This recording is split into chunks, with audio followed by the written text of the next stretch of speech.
team DAD. DAD is a short acronym for Team Data Analysis and Digital Solutions. It's only connected for the real estate division of the Norwegian Labour and Welfare Directorate. So I will a little bit talk about this public sector, which is the largest in Norway. It's use 1/3 of the state's budget. So it's quite a huge thing. It's for you French, it's everything together from France Travail, CAF, Sécurité Sociale, everything. So the Norwegian merged all the welfare and labor sector into one administration, and we have the real estate, the responsibility for the real estate. So what we try to do there is to use Agile without the director to know it. If you go to the next slide, hello, please. So the reason why we say that he's not able to, he's not aware that we use Agile, because it's not the point of it. We use Agile and in our development, but the focus is not Agile. It's just to get the director to accept our way of working. And the positive thing in Norway that the work and the society is based on trust. So it's quite easy to have the opportunity to work as we want without the director interfering in the development. So if you go to the next, Halldor, we at the beginning create a sustainable agile environment, and when we began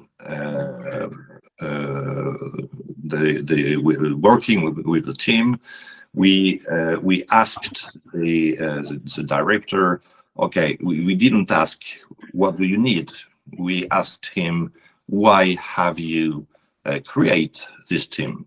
What are the expectations? The point is that the stakeholders always think that they know what they need. The problem is that they don't. So to create the flexibility in the development, we said we agreed on a product package, and we are free to develop everything in it. So the thing is trying to get a good balance between reporting to the director and have the free hands to develop as we think the users, the solutions that the users need. Next, please, Halldor. So here is the organization. If you want, it's the chief executive officer of NAV. NAV is the name of the public sector I'm working in. It's the CEO, right? It's a big chief working there, never interfering. He doesn't know probably that we exist. It doesn't concern him. It's not a problem. The chief financial officer, which is actually the big director of DAD, she knows that we exist, but she's not really concerned about the product package. She just wants that the products that we have agreed with the director of real estate is delivered. The date of deliveries are not are not, it's not that at the 31st August you have to deliver that. It's not that specific. It's just as this year we will have more and more information about this kind of question, of this kind of problem. And then we have DAD. DAD is a team. It's a typical agile team with a team lead, tech lead, with different functions in it, and I'm the product owner. Just it. Could you please take us to the next slide, Halldor, please? The communication here is the communication of semantic, if you want, is very important. As I said, we didn't ask what do you need, but what's the purpose of this team? What do you see in it? And then it was more easy to get into the constraint, if you know what it is. To lose a constraint, to get more flexibility in it. So we'll see our product and the role and the dynamic between me and the team, and me and the director of real estate.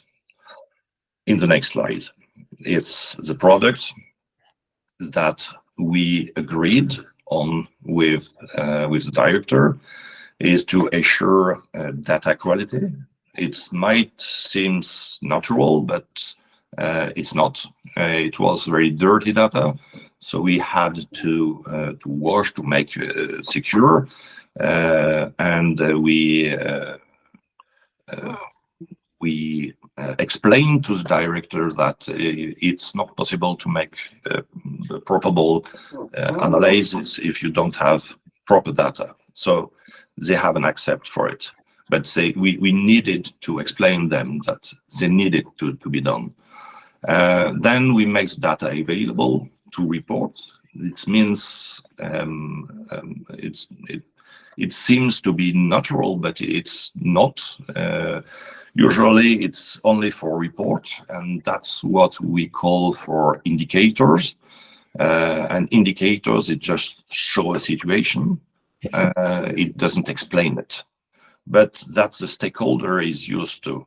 The stakeholder is used to just look at the data and describe it, and they don't understand necessarily what it means, and they take decision based on something they don't understand. An example of it is the price of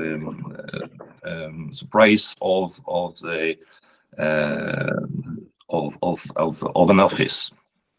Price of an office is north of Norway, near the Russian border, is more expensive than in Oslo, and they don't understand why. So the reaction is we need to do something. We need to find something else. But the market analysis shows that it's expensive because it's nothing else. You just have one building where you can have an office. And they didn't know. They didn't care to know because it's not the problem. The problem was the economic. So the automation, the next product is automation of data transfer, is to make the report just automatics. They just pop up, and you can just collect it if you want. So the next one is analysis, simulation, and estimation. That's a new product that the director or the stakeholders were not really used to it. They, as I said, they just used to describe the data, and they don't understand why. Now we are able to show the data and to explain why they are like that, and not only in the past, because usually the indication is in past data, we try to make simulation and estimation just to give them the possibility to make a decision based on something concrete, not only something which happened, but something which might happen. So we play with the indicator and with the modulator to help the decision making. And then we have, of course, a new digital solution that we are implementing, that we implement to make it easier to gather data and to help users to do their job.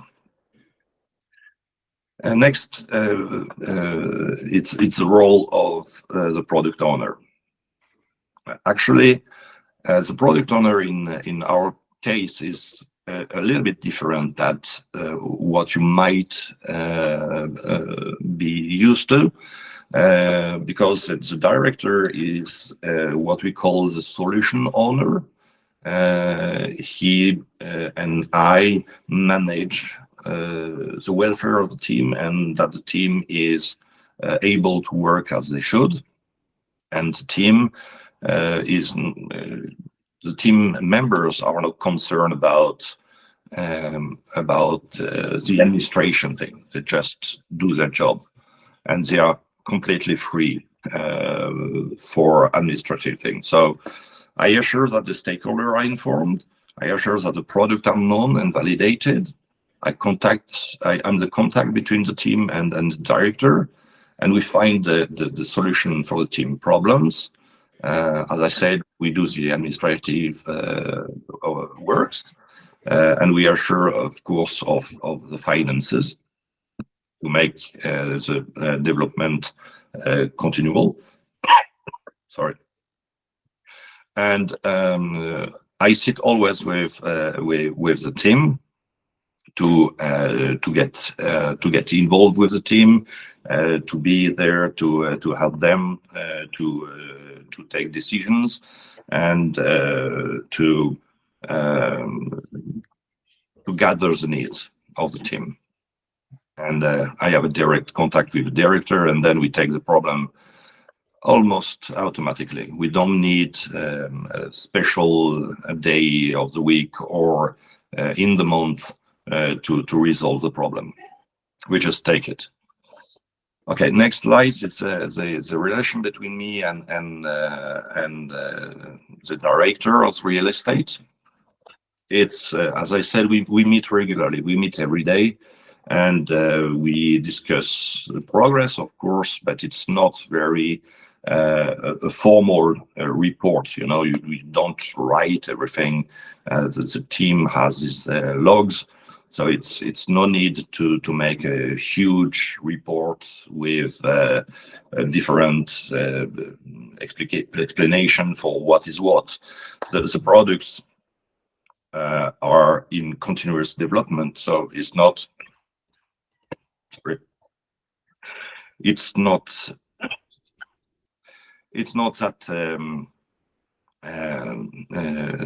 that rigid. We are very free to do what we want. So as the concern of the director is just to know if we are in time, and that the products are visible. And that's the reason why we release quite often some changes in the package. So it's a lot of package, so it's quite easy to do something new each week, so it's visible for the user and the stakeholders. So we have a continually progress and continually discussion about what we will do this week to make to move the product. Okay. I'm quite as you might hear, I'm a little bit with flu, so I will just give the word to Halldor, and we take the question at the end. Thank you. Okay. We're ready to just move on, everyone. That's good. Well, I will speak a bit about an assignment that I had earlier, and what came out of that, and show some pictures just in the beginning about the theory and what we decided to do, and then at the end show some real examples. I will let you know when the examples is coming. But first of all, the assignment or the project or whatever you want to call it was named from letters to figures. And the reason for that was that my contractor said that we don't care about t-shirt sizes, story points, or whatever else. We want figures when we are getting the results to us as a C-level management group. So that was kind of the parachute for everything that we did. So we have just a small slide about Eric and me.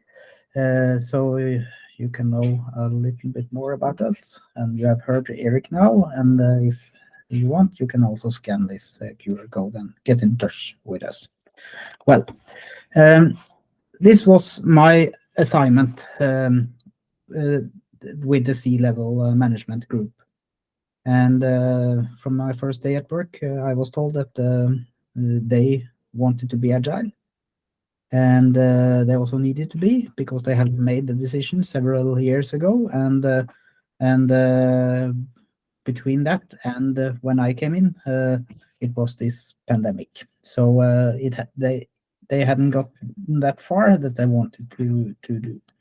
So they wanted to get ahead of the rest of the organization as a leadership group, and also bring the organization with them in this transformation round 2, so to speak. So that was the origin for this assignment, and also not to touch the organization, like do a reorg or something for the second time. Try to keep the organization as is and see what I could do from that.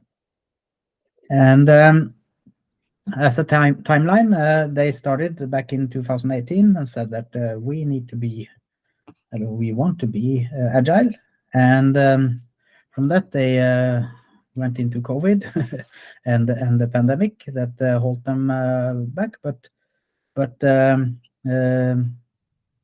as they did that, the IT department started to be agile as usual, and the HR department came a bit after, but also tried to get into the agile ways of working.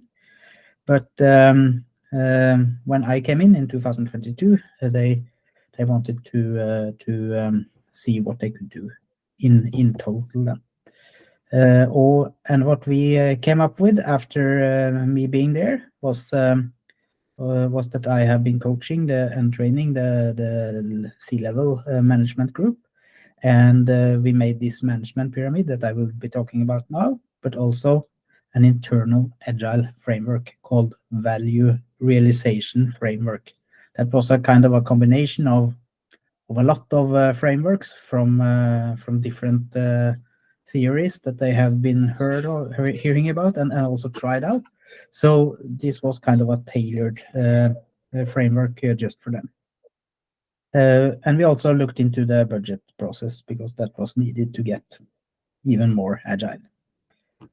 And we, as a kind of a test for this framework, we implemented that in the IT department. That was the biggest one, and the HR and the finance department. Because then we could have one easy one middle, and one really hard finance to get agile.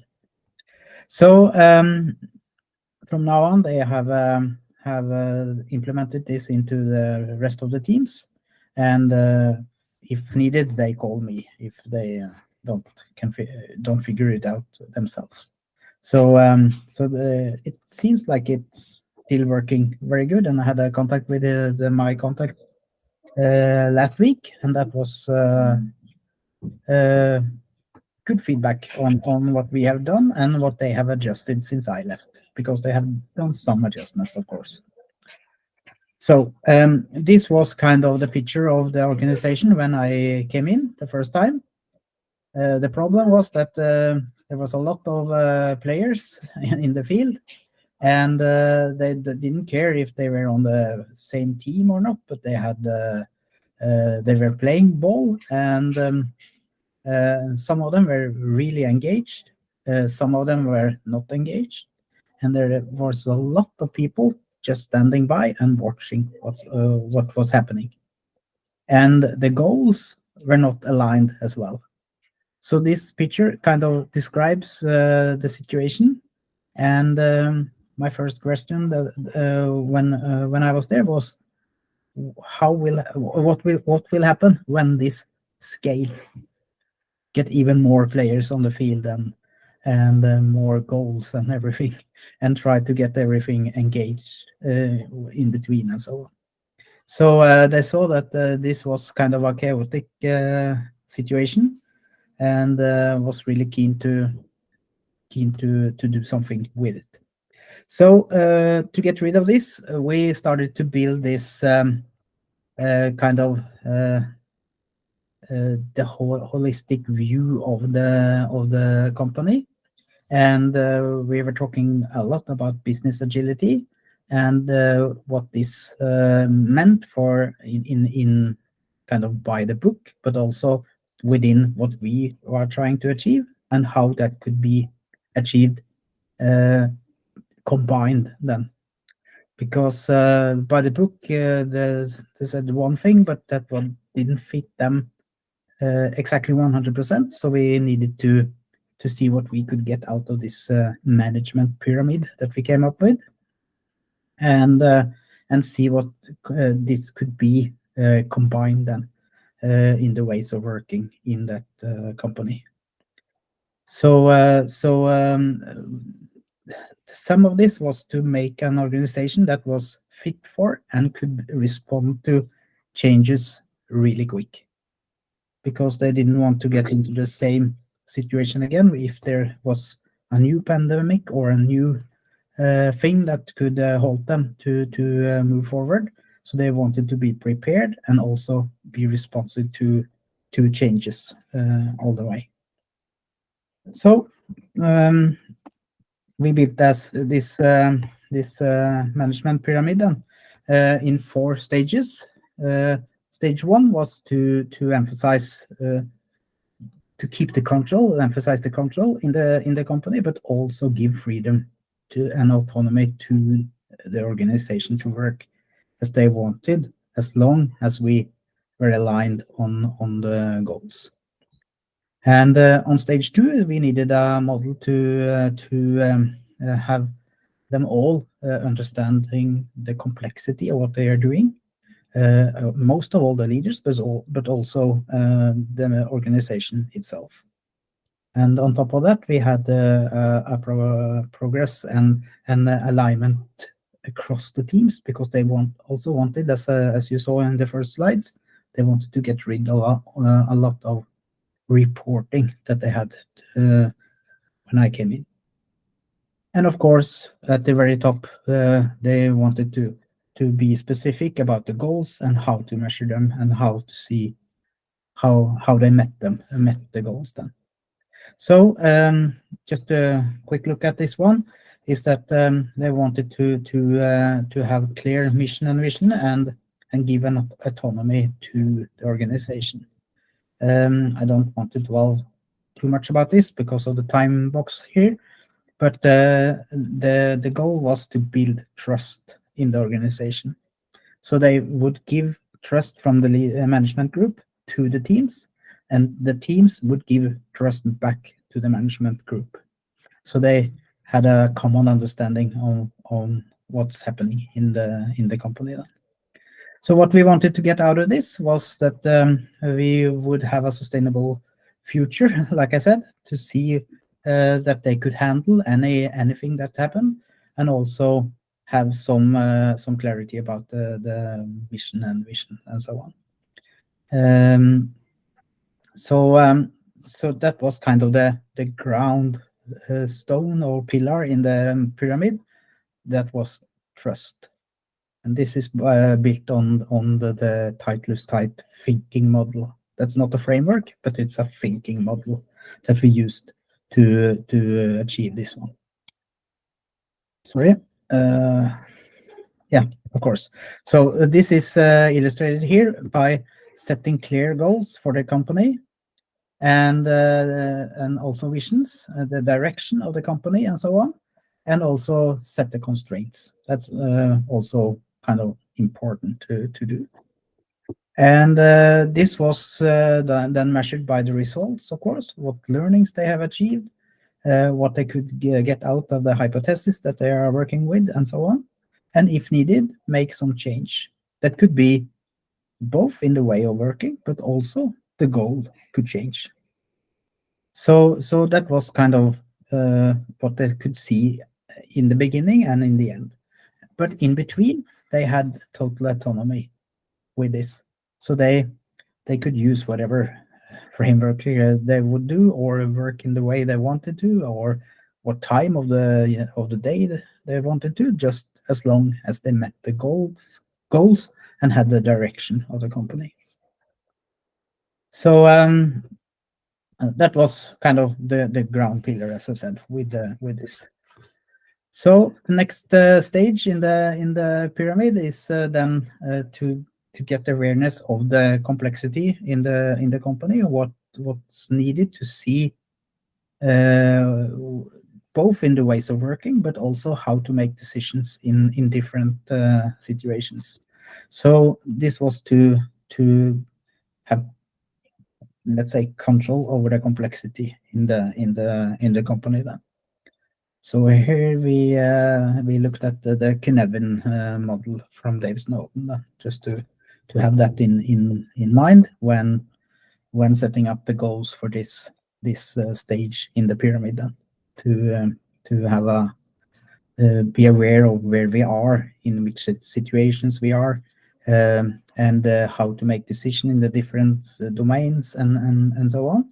So this was kind of a wall to lean on, more or less, for both the leadership, but also the rest of the company. So this was also really important to get into. And as I said, they wanted to get rid of a lot of reporting, as they were used to, because with distributed teams all over Europe, and working in different time zones, and so they needed to get a hold of what they were doing at any time, and instead of them filling in Excel sheets and send back and forwards, so they wanted to have kind of this overview, or a look at the organization, what was happening there. So what we wanted to get out of this was to have alignment, of course, and see the big picture, and also easily could see if the resources were met, and the need for collaborations, and so on. So this was built on flight levels, to see how the teams were performing and what they are doing, and this coordination level in the middle to see who should speak to whom, and so on, and planning. And on the top, the strategic level, with the C-level management group that I worked with. And at the top, we had this what they are actually working with, and then we used OKRs for that. Maybe familiar for most of you. And we wanted to have this prioritization in place, and see that they are meeting the goals that was set for each team or department, and so on, based on the mission and vision set in the trust part of the pyramid here. So that was was the theory about this. So now I will show some examples what we achieved. So you can see this in kind of real life and not just me talking about it. So first of all, we took the biggest room that they had to get rid of all the chairs in it and the big mahogany table that was placed there, just to have that away, so the people in the company wasn't afraid to go in there, because they were used to that the management were using this room and only them. So we made it available for everyone and replaced all the furniture with these flip over boards that I will show now. So the first thing that the management group and I set up was the kind of the mission and vision, setting the North Star, as illustrated here with the red circle at the end. And each department then needed to go different steps or do some changes and learn something to achieve the big goal in the end. So that was kind of the baseline for setting the North Star, or the direction for the company, the mission and the vision. Next one is that each of these steps would result in different initiatives to achieve these goals. And again, they would then turn into one or more epics. And from that, every team had their tasks on what they had to do. And what we achieved with this was to set the process before we put it into a digital tool, because we saw kind of immediately that the tool that they were doing or using couldn't fit into this at that moment, at least. So we also put up a board or a flipboard that was the wall of improvement, because when setting this process, there was a lot of changes and a lot of suggestions and improvements that we put it up on this flip over, and had some meetings just for have a look on these challenges or suggestions that came up, and saw how they were connected, if they were, and what would happen if we did something with this one. Would that affect like this one or not? And instead of all the reporting, we had this overview of what was happening in all departments and teams. So we just had to build dashboard for the leadership to see what's happening, if they were gaining more customers, selling more, had better revenue, and so on. Because with this, they could see that if we had a look at this department and at this step, we could see that this was light with the red dot, and then we could follow that to this initiative, to this epic, and down to this task if needed. And so it was easier for them to help if there were something with this task that was needed to do to achieve this step, to move forward or be completed. And I could also see that okay, I want to take the next step now here. That means that I need to start this initiative, let's say, and that's gonna meet this team at least. But I see that they have a lot of tasks in the backlog, so it's no use to start this at this moment, because I have to wait for the other tasks in the backlog for this team, and then it's gonna take a half a year or something before my initiative would start. So they could use this to plan or replan whatever initiative they would like to start with or do something with. So this was to get a visual of what was happening in the company, and also do the planning and estimation, the on time boxing and so on. So before we went into any tools, but the goal, of course, was to have it in a tool. So if you want to know which tools, we can take that later on. Another example is that when we had our leadership meetings, they were very operational, I would say, because they were not kind of just deciding stuff or telling the organization to do stuff for them, but they turned it into be what could we do to achieve more? What can we do to bring these initiatives, epics, and tasks to the right instead of from left to right, from right to left then instead. So they could kind of drag the tasks through the boards. So they could easily see on each task if they wanted to see what they could do in there to help the movement of the task.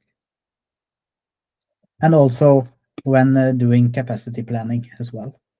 Then they could see, as I told you earlier, that they could see that if I start this initiative now, it will affect these teams and they have more or nothing in the backlog. So it either suits or not suits for the time being.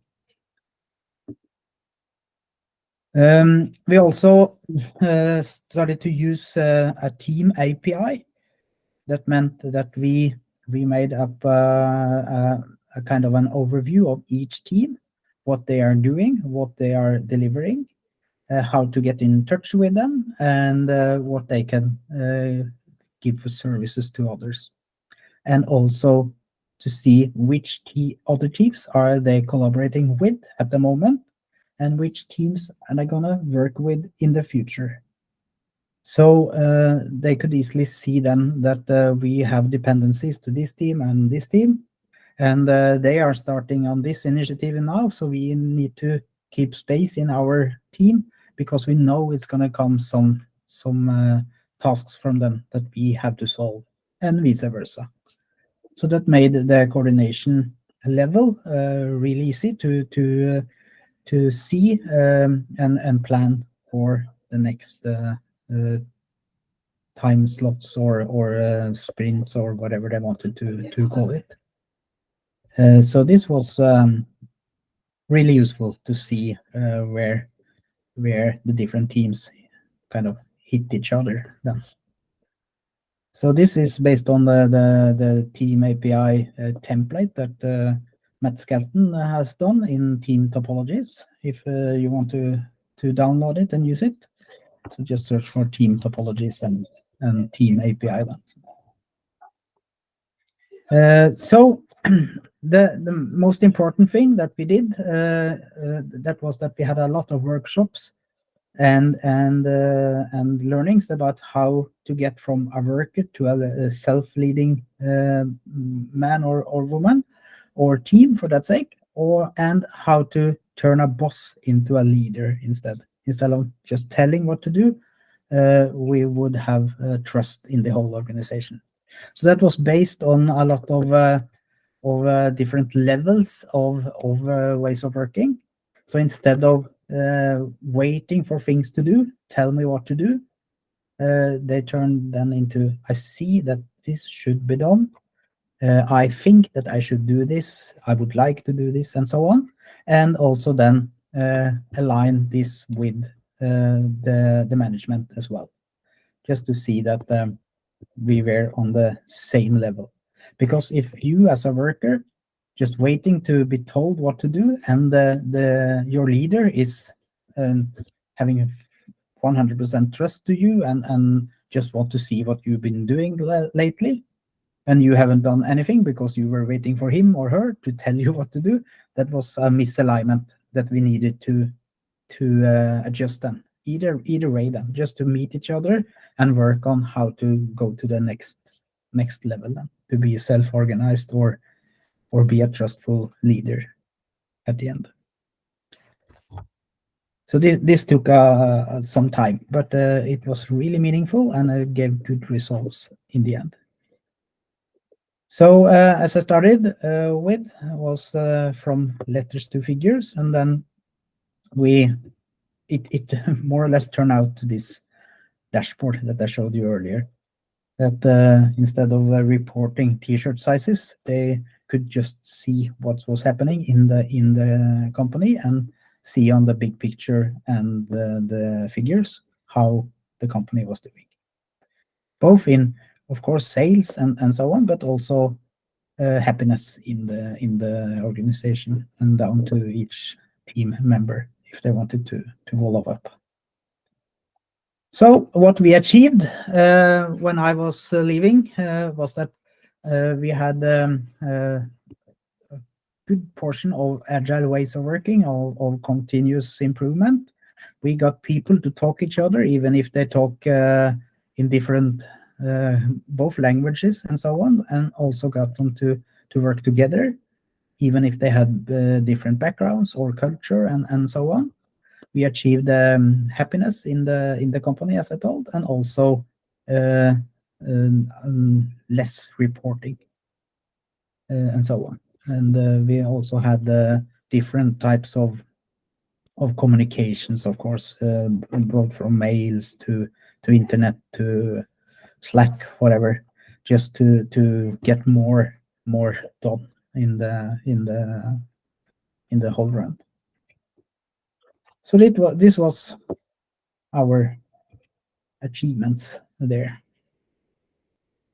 So this was what I had, Miriam. That's perfect. Thank you. Mm-hmm. So if you want to, we're gonna take the So perfect. So if you want to, we can have 15 minutes to answer the questions if they are. Do you have any questions to Eric and Halldor? I have a question. So great. Thank you for presenting. It was very interesting.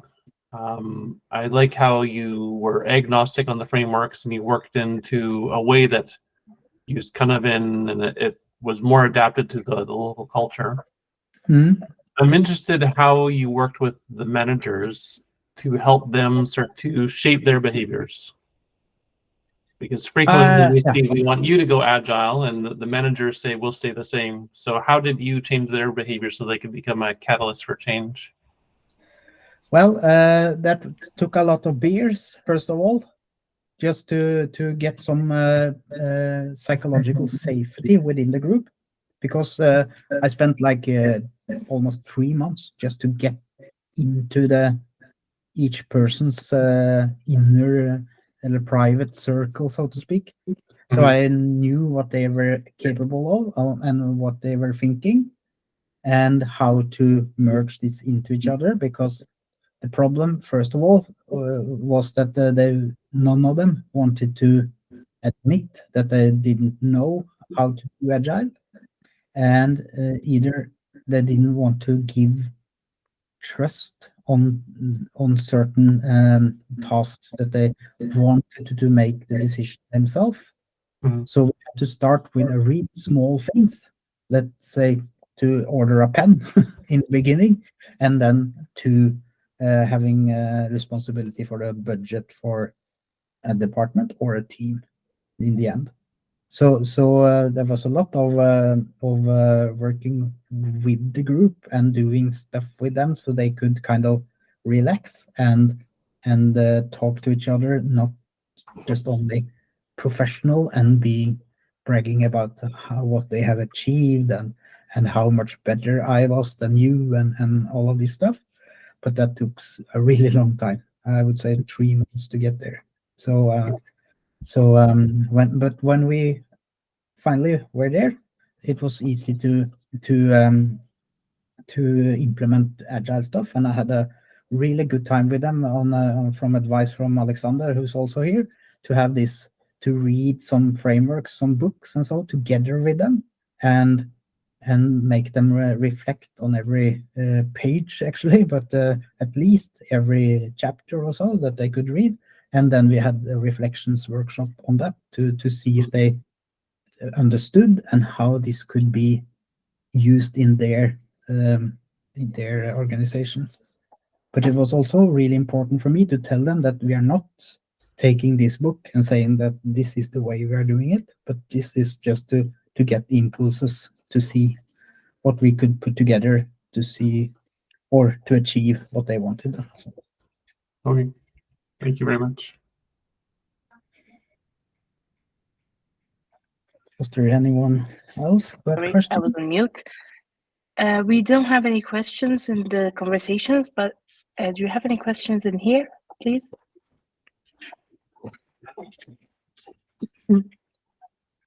So I had a question for Halldor and Erik.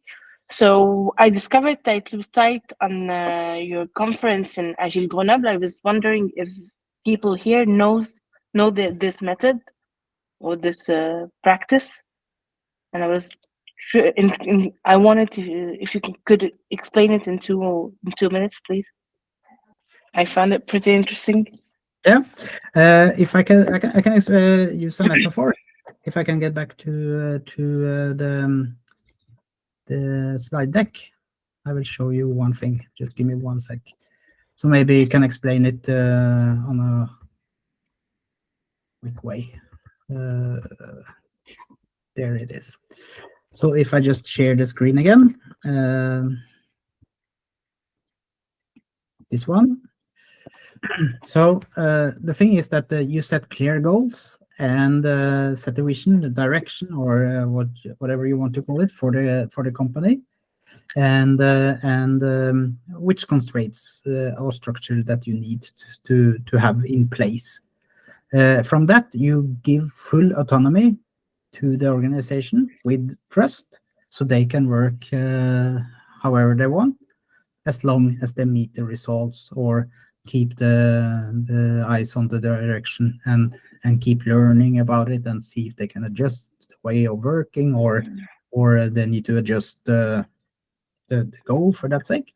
But there's one person, German, that works openly with this, and that's this guy, Jürgen Klopp. He's the manager for Liverpool, and he used this in his way of coaching his team. He set clear goals, like we're gonna win the series this year, or we're gonna win Champions League this year, whatever. And the result is is given each time, because to achieve winning the series, you need to almost win every game. So when going down to each game, the goal is to win. But he doesn't run up and down besides the field and screaming and waving at the players. He's just observing them and see the result at the end. And that could be a win, it could be a draw, or it could be a lose. But they analyze and evaluate what was happening. Why did we win? Not only, yes, we won, so we finished, but why did we win? Because you and you play really good together on the midfield, that we should keep, maybe. Or we lost because he was not getting the balls from whatever else, and so on. So they keep learning all the time and use that for the next game, and so on. So they seldom adjust the goal, but at least they adjust the way of playing and who should play together in different positions and so on. But it's up to the players how they achieve the goal in the field. Perfect, That thank was you. not 2 minutes, but at least. It was perfect, thank you. Is there any other questions, please? If you were to do this, if you were to do this again, what would you change? Wow, good question. I would bring more help with me, because I see that I cannot do everything at the perfect in every stage. So I would bring more coaches with me in an assignment like this, because here I was alone and they didn't want anyone else because they thought that would just cost them money. But I would first of all bring my my partners with me there, because to get it even more specific and into the detail of each, let's say, framework or ways of working or ways of thinking and so on. And we can achieve it faster, I think, and also better. Even if this is kind of my best assignment that I brag about, it could be even better with some help. So, so I had good help with Eric in the complexity stuff, and Alex about how to teach them things. But I would really like to have them with me there instead of me just asking questions in my free time, so to speak. So that's the first thing. Maybe some adjustments along the way as well, but I tend to forget the hard pieces and just remember the successes. So, but definitely bring in some more. Okay, thank you very much. Mm-hmm. Perfect. One last word, Eric, Halldor.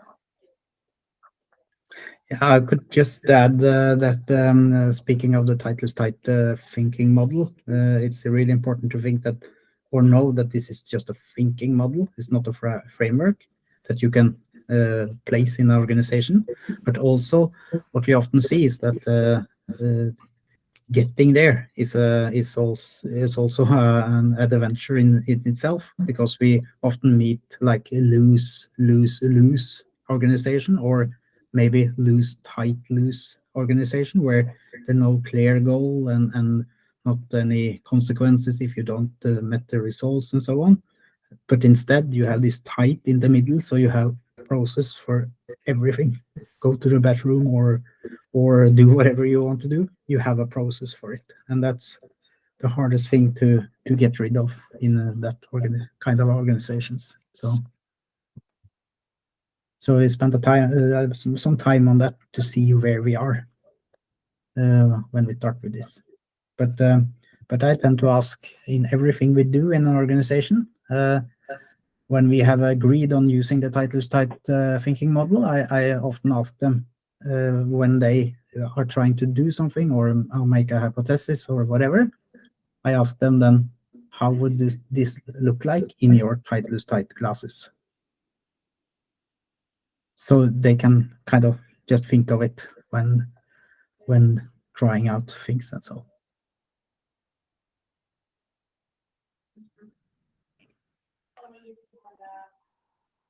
Great. And So at I the think we're very gonna. end, in the very end, I would really like to get back to Grenoble or France in the later on, because I liked it. You will come back to Grenoble and we will test Tonton this time. Exactly.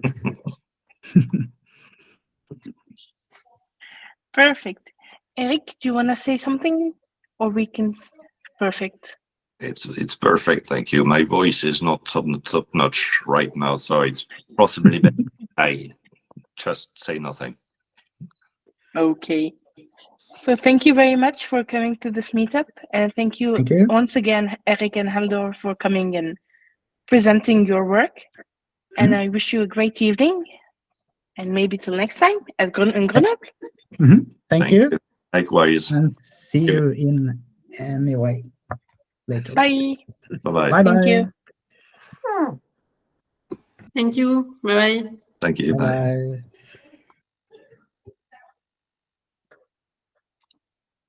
Ja, forsvant Mariam også. Ja. Ja. Hva syns du? Gikk det bra? Er du fornøyd? Jeg er ikke fornøyd med min innsats akkurat, men Jeg syns det var bra, jeg. Jeg fikk god innsikt i hva du holder på med. ja, altså jeg kunne gå litt dypere, altså. Men det er bra at du gjorde det med epics og roadmaps, som jeg ikke har gjort egentlig. Fordi dette altså jeg tenkte at for eksempelet mitt så var det ikke nødvendig. Fordi det var jo verktøy som et team uansett bruker. Men at fordi jeg tror ikke at direktøren vår går i Jira og ser på Epics og utviklingen der, altså. Jeg tror ikke det. Ja, vi ble tatt opp. Kanskje vi skal slutte, altså. Er det tatt opp fortsatt? Ja. Vi avslutter, og så ringer vi.